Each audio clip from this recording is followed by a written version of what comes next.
Kalapit. Tapos na tayo himay ng malunggay. Ilalagay na lang natin sa isda. Kasi kulong-kulo na yung isda. Ayan mga kalapit. Dali natin para makita nila.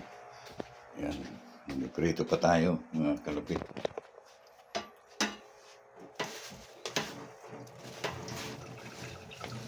Pugasan muna natin mga kalapit na. Ayan, nagasan muna natin yung malunggay. Pugasan natin yung malunggay. Mga kalapit na. Ayan.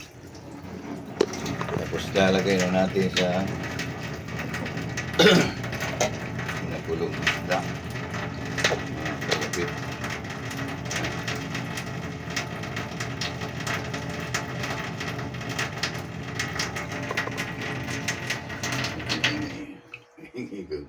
Tulog ang tubig. Maingay yung tulo ng tubig mga kalapit.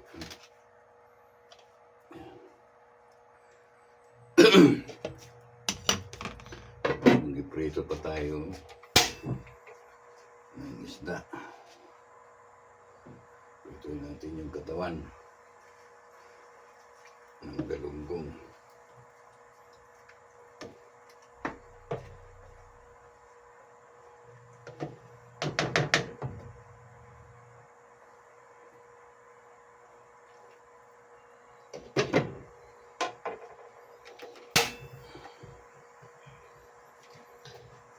Prito tayo mga kalapit.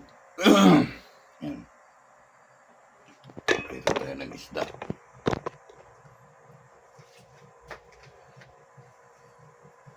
Pagka malayo na.